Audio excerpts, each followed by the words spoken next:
Hello there. You've made it to the quiet part of your day. The part where the world gets just a little quieter, the light a little softer, and your thoughts can drift far away from today's noise. Tonight, we'll journey back. Back to the bustling, sun-warmed streets of ancient Rome.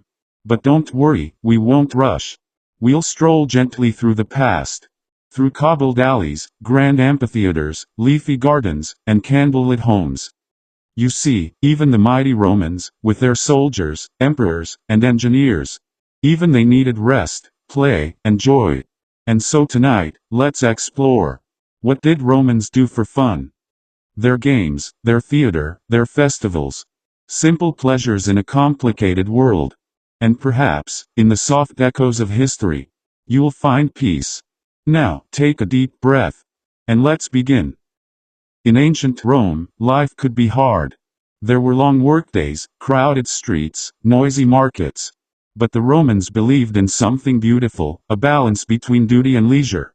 Between negotium, business, and odium, restful enjoyment. To the Romans, fun wasn't just something to stumble into. It was woven into life. A reward. A ritual. A time to connect, laugh, and let the mind breathe. For the rich and the poor, for senators and slaves, playtime came in many forms. Some played in grand arenas. Others played dice in candlelit kitchens. But all played. One of the great joys of Roman life was the theater. The Romans loved a good story.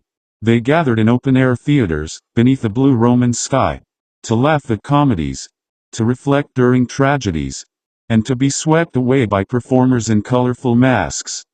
Many plays were adapted from Greek stories, but the Romans added their own flair, their own humor, their own rhythms. Some performers wore exaggerated masks, big smiles or dramatic frowns. They used gesture, voice, and movement to bring characters to life. And best of all, the shows were often free, funded by politicians seeking favor, or local elites showing off their generosity. People from every walk of life, farmers, merchants, freed slaves. They all sat side by side, watching stories unfold. Children giggled. Old men nodded off in the sun. And for a little while, everyone forgot their troubles. Now imagine. You're walking through the grand gates of the Circus Maximus. A great arena. So vast it could hold over 150,000 cheering spectators. Here, chariot racing was not just a sport. It was a passion. 4 teams. Red, white, green, and blue. Each with devoted fans, like our modern sports clubs. Horses thundered across the track. Dust spiraled into the air. Drivers leaned close to the reins, risking everything. For glory, money, or the roar of the crowd. But even in the frenzy, there was rhythm. A race was 7 laps, marked by the lowering of large eggs or dolphins on posts. And when the final lap ended, cheers would echo through the city. And later that night, people would gather in taverns, still talking about the race. Not all Roman fun was grand. In shaded courtyards and quiet kitchens, people played simple games. One favorite was la trunculi, a kind of Roman chess. A strategy game played with black and white stones. Some believe soldiers played it during downtime between battles. Children played with knuckle bones. Little animal bones used like dice. They skipped rope. They played tag. And they laughed just like children do now. Adults played dice games too. Rolling small cubes onto worn wooden tables. The sound of chants echoing softly against stone walls. Sometimes, a tiny game could make the whole evening glow. And then there were the festivals.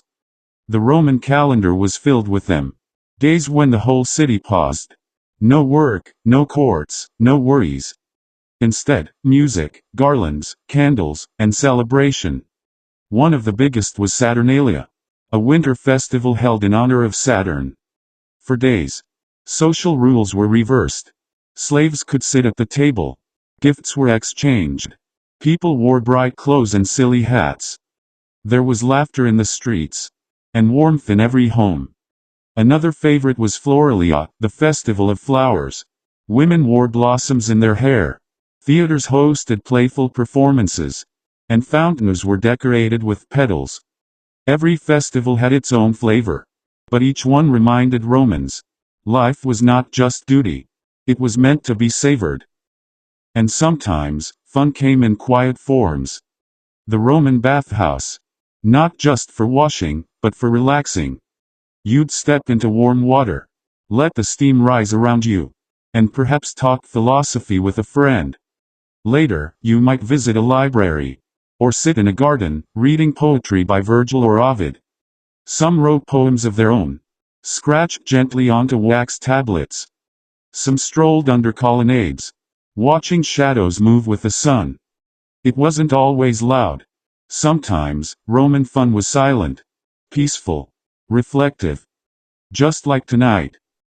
And now, as the streets of ancient Rome quiet down, as the last candle is snuffed out, and laughter fades into soft silence, we leave the Romans to their rest. They played, they danced, they cheered. But they also knew when to slow down. Like you're doing now. So, let your thoughts drift gently. Perhaps to a theater seat beneath the stars. Or to a quiet dice game in a cozy room. And just like them, let yourself rest. The Romans will still be there. When you wake again. Good night, traveler of time. Sleep well.